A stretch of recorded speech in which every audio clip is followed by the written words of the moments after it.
I'm here today with Chuck Salem. He's the CEO and co-owner of Unique Venues. How you doing today, Chuck? I'm great, Chris. Thank you so much for asking. I'm going to be honest with you. I'm sitting here in Columbus, Ohio, and I'm very jealous of the beach motif you got going there. So kudos to you. That looks like you're having a great time there. Definitely. We made the switch from a big city, Washington, D.C., and we moved across the Chesapeake Bay, and we now live in the Rehoboth Beach area of Delaware. Oh, that sounds awesome. That sounds awesome. Thank you. Well, Chuck, why don't you tell us a little bit about yourself, your background, how you ended up where you are today? Thanks. I'm glad to share that. It's kind of an interesting path that I took to be where I am today. I can look back, way back to when I was in junior high and high school. And back in the day, I'm 60 years old this year. And so back in the day, we would have to go see the guidance counselor, and they would make us sit down and watch what we called film strips back in the day. And you would pick different vocations of film strips to watch. And I always was drawn to the ones about hotel management or hospitality management. However, when it came time to go to college, that is not at all what I did. What I chose to do instead was study education and cartography. I mean, I was a map maker, right? So I was a social studies teacher and a map maker. During college, I worked in one of the university offices, and I got the bug simultaneously to want to work at a university campus. So when it came time to graduate and look for a job, I threw two things up in the air. I'm either going to be a teacher, or I'm going to go to grad school so I can work in a university. Whichever one happened first or had a better offer, that's what I was doing.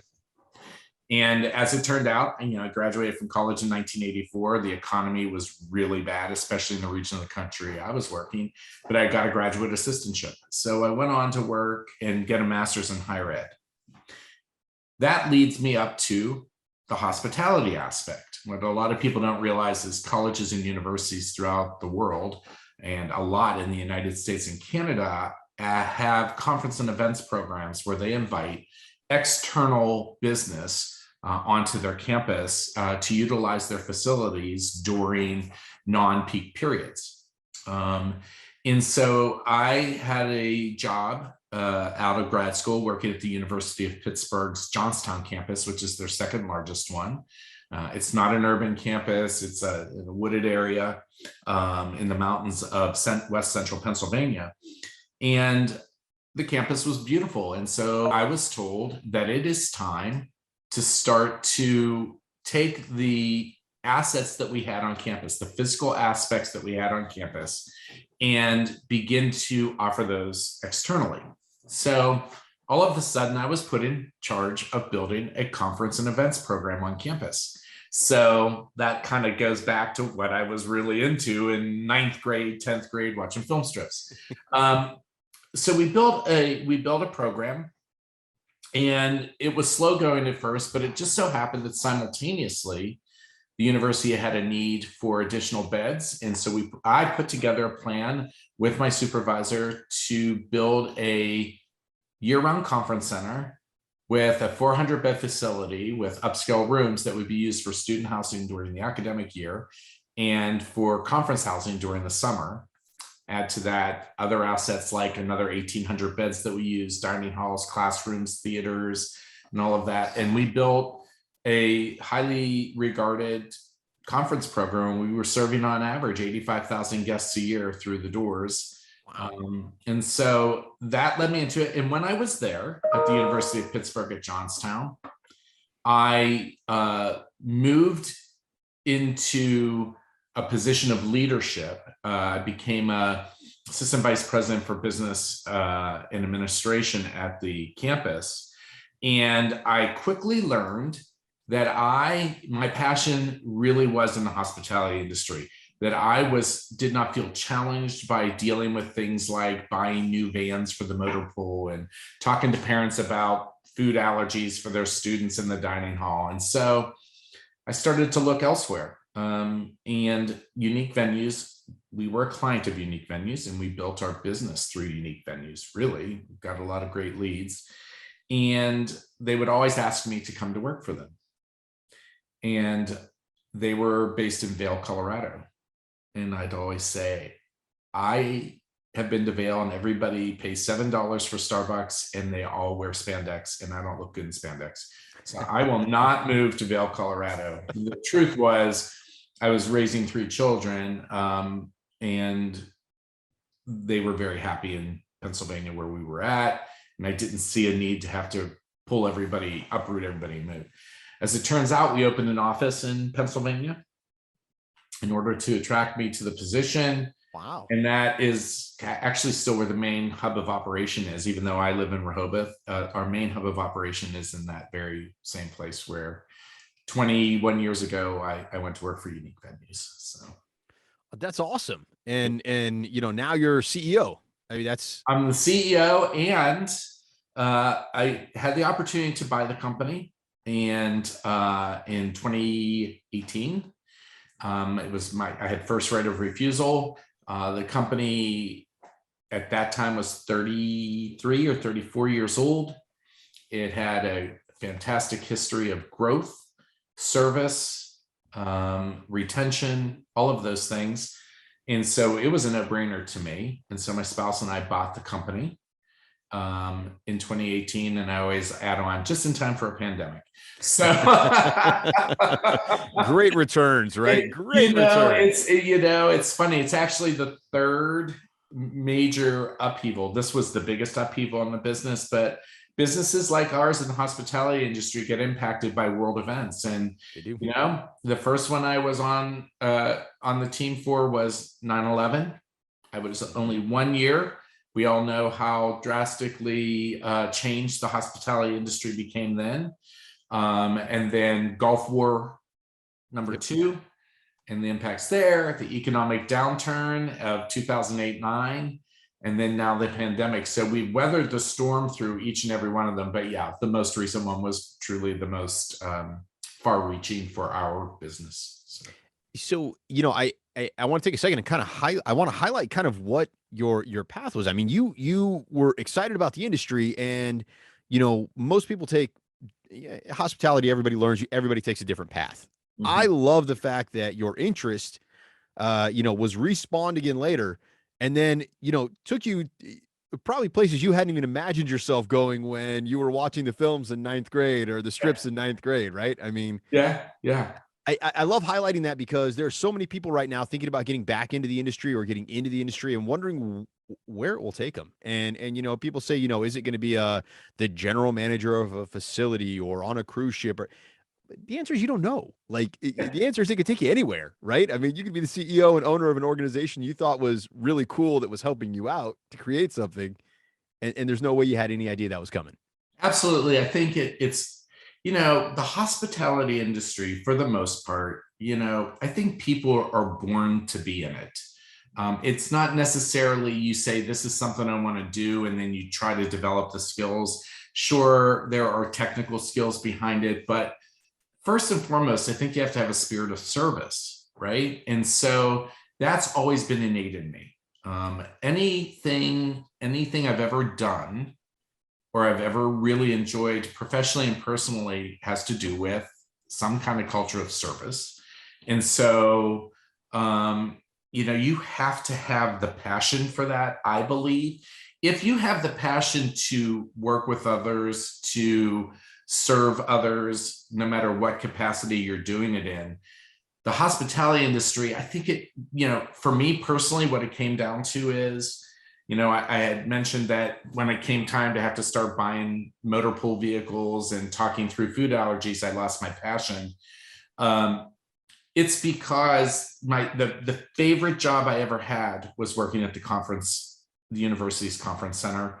That's prior to Unique Venues, because each and every day I had the opportunity to create an experience that was memorable, that people felt like, we I think as hospitality professionals don't always realize that we play a critical role in each and every meeting, conference, or event attaining their goals. Anybody who is planning some kind of event If you say, what are the 3 things you want to accomplish through this gathering? What are they? We, as hospitality professionals, directly or indirectly touch each and every one of those bullet dots.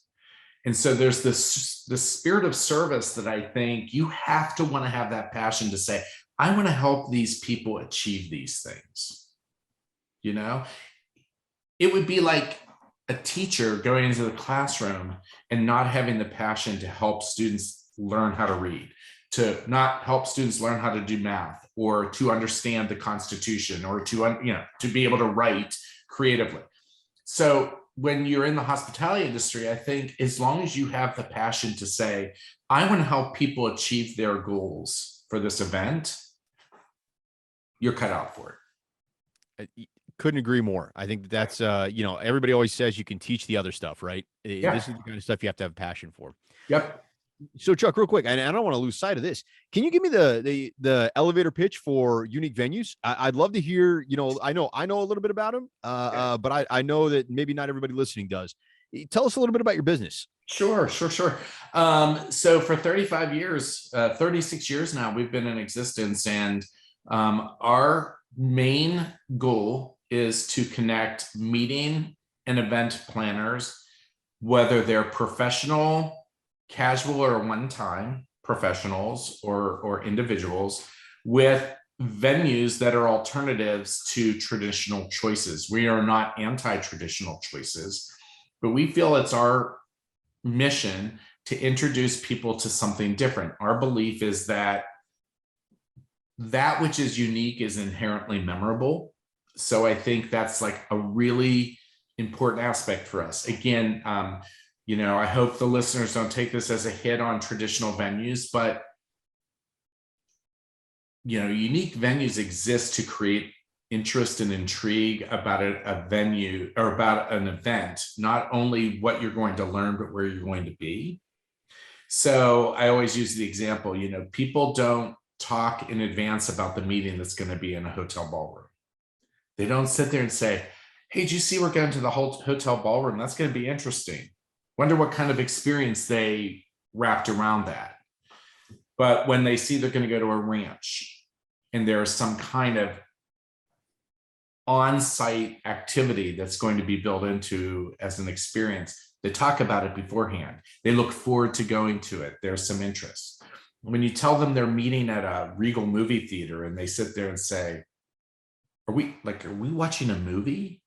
It's okay if it's not excitement, if it's just questioning and intriguing and having a discussion about it. Then they walk in and they have this epiphany that I'm sitting in a 200-seat movie theater where I might have seen a movie in the past, but here I am watching this meeting on this huge screen, eating awesome food from the concession area that I get on my break because I just take, or, going to a college and university campus where there is built-in faculty and leaders on that campus who could be speakers right at your event, and sitting in an auditorium, or having a convention of 4,000 people in a storied basketball arena, whatever it may be. So we're all about, representing venues that offer a built-in uniqueness and experience that is different than the traditional venue. That's outstanding. I think that obviously there's plenty of people who service the traditional market, right? I mean, we go through the list of acronyms and names and all the rest of that, the service traditional venues. But clearly what you've done here is, you're part of and now owner of a great system here that is highlighting unique venues. And then you've wrapped a whole organization just around it, right? I mean, it sounds like everybody's bought in, the way that you talk about how you want people to view what you do. It sounds like you've really wrapped a whole, almost like a culture or a brand around what it is that you're doing. Mm-hmm. Can you maybe talk a little bit about that? Sure. And I think the one thing I want to if I can add to it is, I want to say 36, I think it actually is 37 years ago, when we launched Unique Venues as a print directory back in those days. nobody even talked about unique venues. Hmm. We were the first directory, whether it's online or print, that focused solely on unique meeting and event sites. And the truth is, to this date, as far as I know, we are still the only resource that solely focuses on unique sites. There are other sites that have unique sites on them, but there's also traditional venues.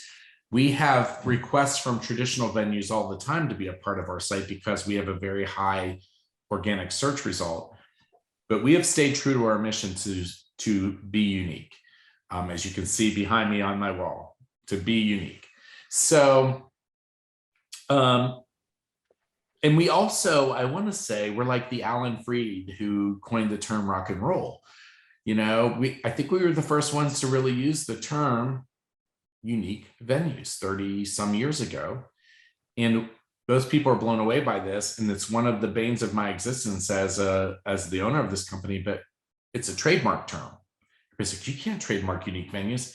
It's actually an incontestable trademark in the US and Canada now. We are unique venues. We own unique venues. So it's an interesting concept. I mean, we coined it, we started it, we built it, we own it. It's really interesting. And as far as, the culture, one of the things, so one of my COVID gifts, I always like to think of what are the positive things. So many positive things came out of COVID for me, for our company. Don't get me wrong, a lot of negative things happened too. Of course.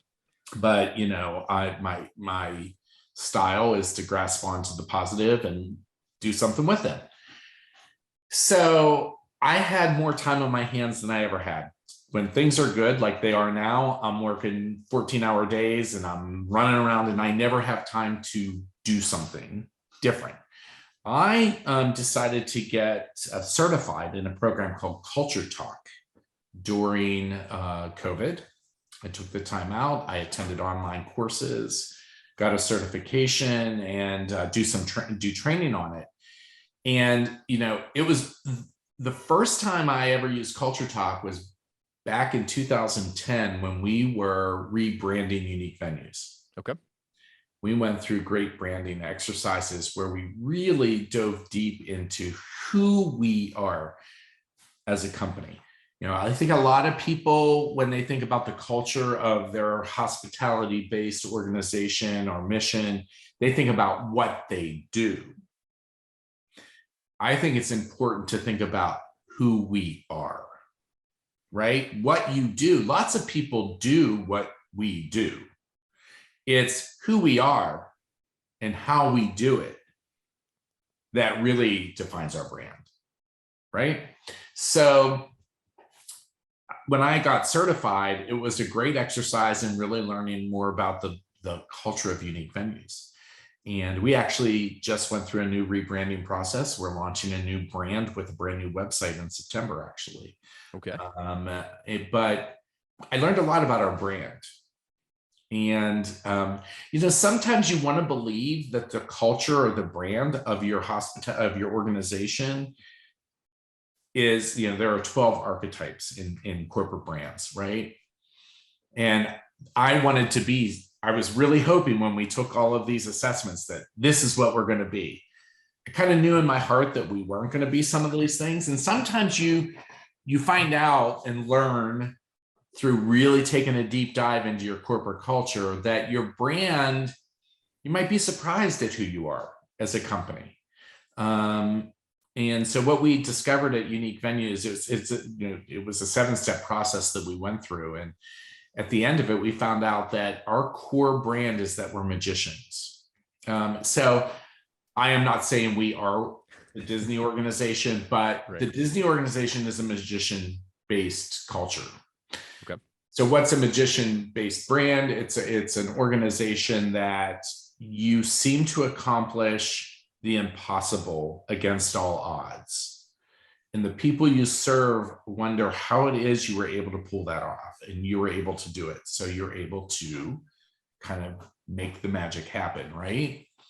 And then we have you have two secondary brands, and our two secondary brands were caregivers, which I think really speaks to our brand culture of being very service oriented. And the other second level one is jester. And that was the one I'm like, so they think we're jokers because everybody thinks a jester was the one who took, the royalty and kept them like happy and all of those things. But at the end of the day, I've really embraced that we're a jester corporation, because what that means is that we're able to add positivity, and even in negative situations, we're able to occupy and entertain people, the people we serve. And let me kind of translate that. During COVID, our main goal is to provide leads. Well, we all know what happened to event business during COVID. So all of a sudden, we're not a lead generator, but within 48 hours of shutting down, what we became are hospitality industry educators. What is it that we needed to do? So our brand culture said, here are the things that we can do. We can't do leads right now, but we can continue to develop relationships with planners when it's over. But what can we do for the people who pay us, which are the venues, every year or every day? So we put together an outstanding education program that kept people both engaged and developing throughout COVID. We held over 50 online programs.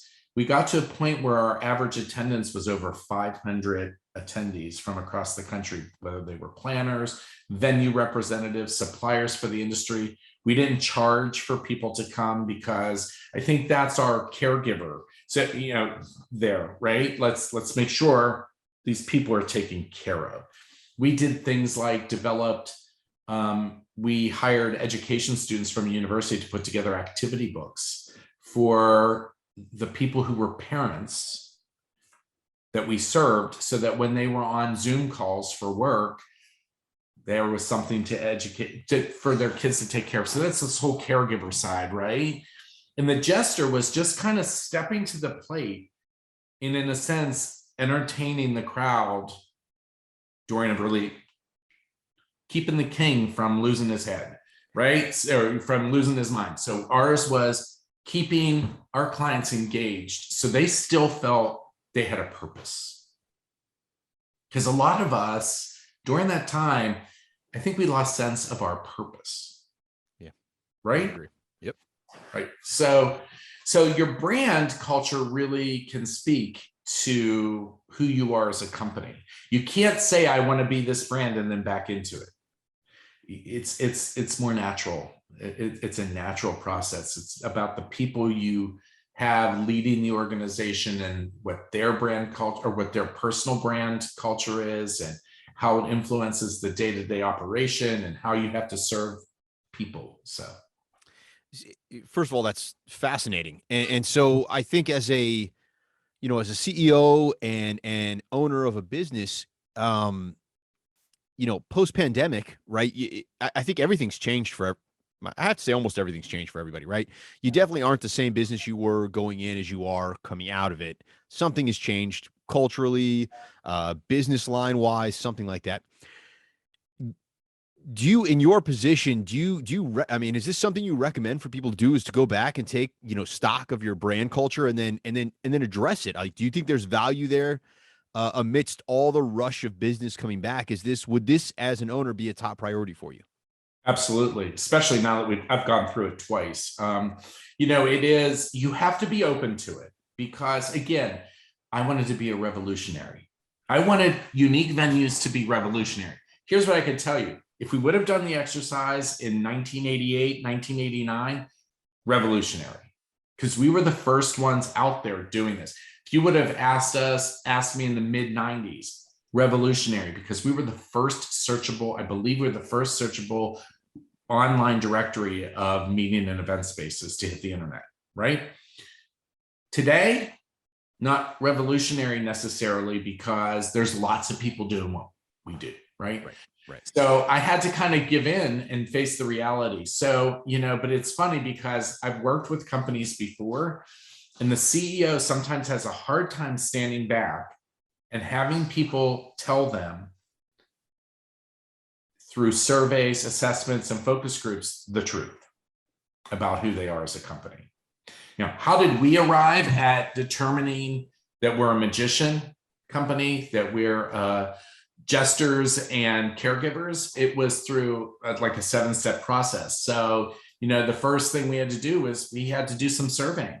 So, we developed surveys that were sent to clients, surveys that were sent to vendors, surveys that were sent to partners, surveys that were sent to the staff, surveys that were sent to the leadership. We're all asking a lot of questions to help determine how they viewed us as a company, who we are, not what we do, who we are. We hired someone from the outside to lead this effort. We didn't want to taint the process, even though I'm certified to do it. We have one other person certified on a team. We didn't want to get involved. We were the learners, not the leaders at that point. Of course.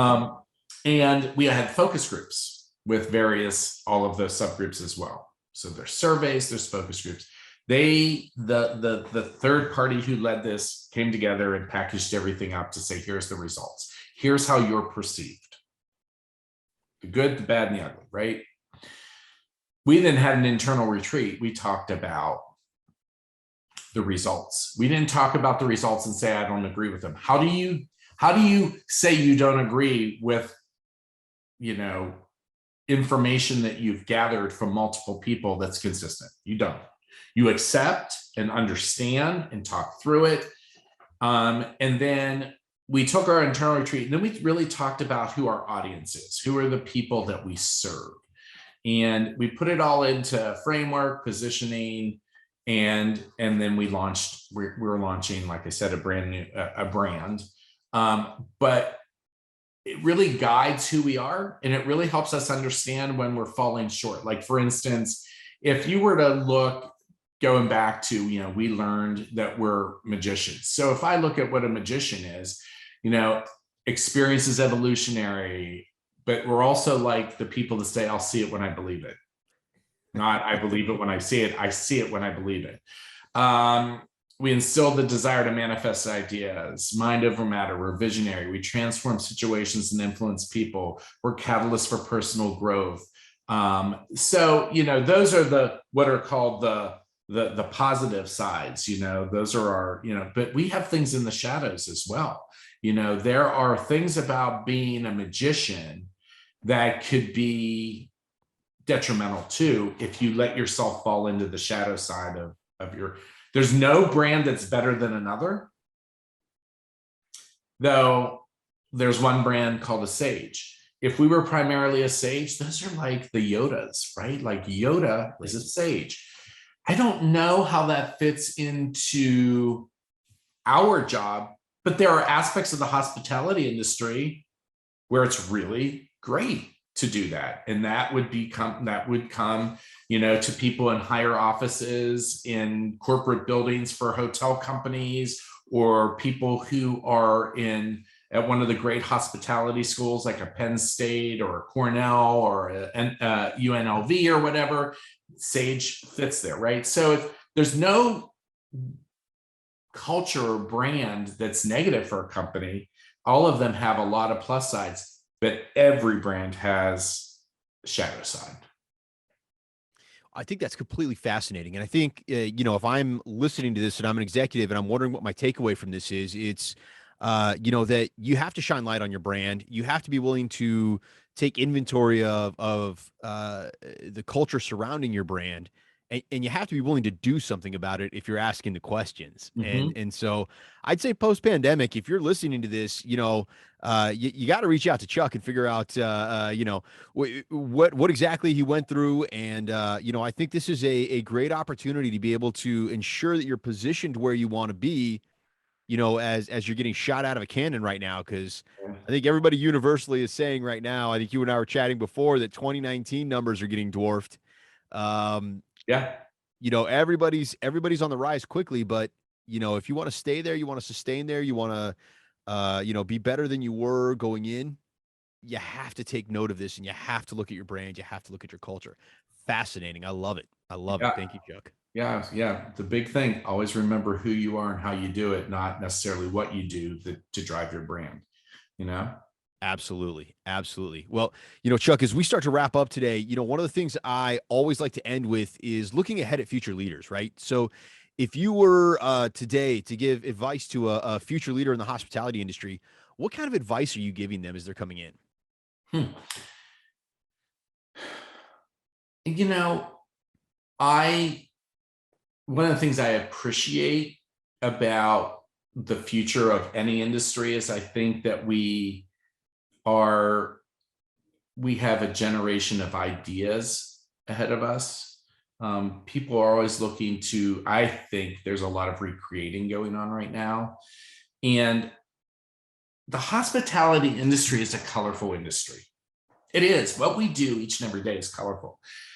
If you want to be a part of this and to grow in part of this, there is a sense of creativity and innovation that I hope you'll carry on your backs as you move through the industry. That's what I would say to someone, because we're not a production line. We don't put widgets and widgets in hospitality. We are always looking for new ways and ideas to provide an outstanding experience for the people that we serve. And so I really feel like whether it doesn't matter what part of the hospitality industry you're in, if you're in technology, to innovate and create new and more efficient ways to register people, to reserve space, to whatever it is, do it. Don't accept that how it is today. I'm a big believer in, and this is my competitive side, but I think I always want to see trends in my rearview mirror. Like I don't want to just do what everybody else does. And I think that goes a long way for moving forward in the hospitality industry and evolving it.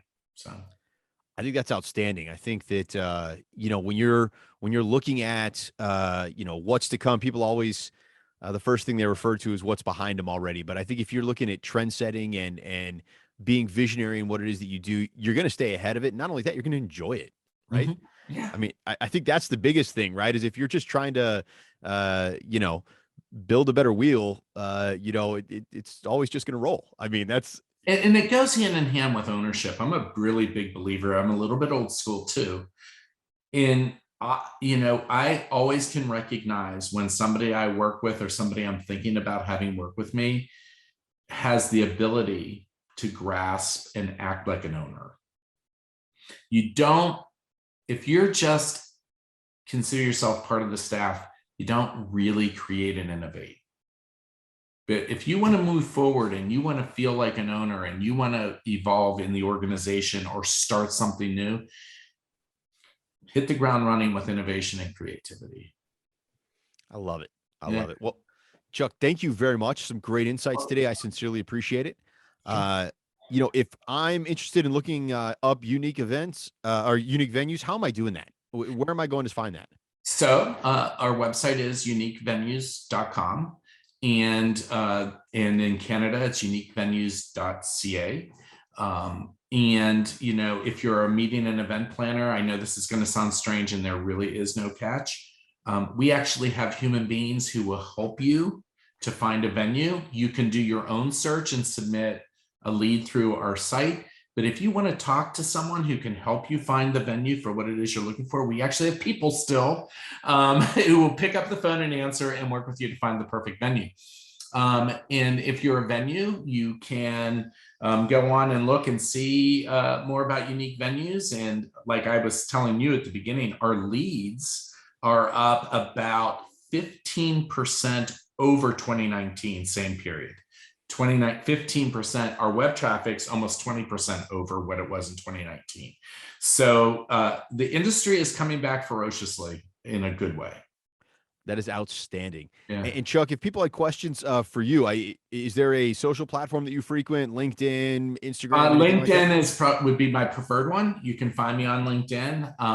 And also feel free to email me at chuck@uniquevenues.com. Awesome. Awesome. Well, Yeah.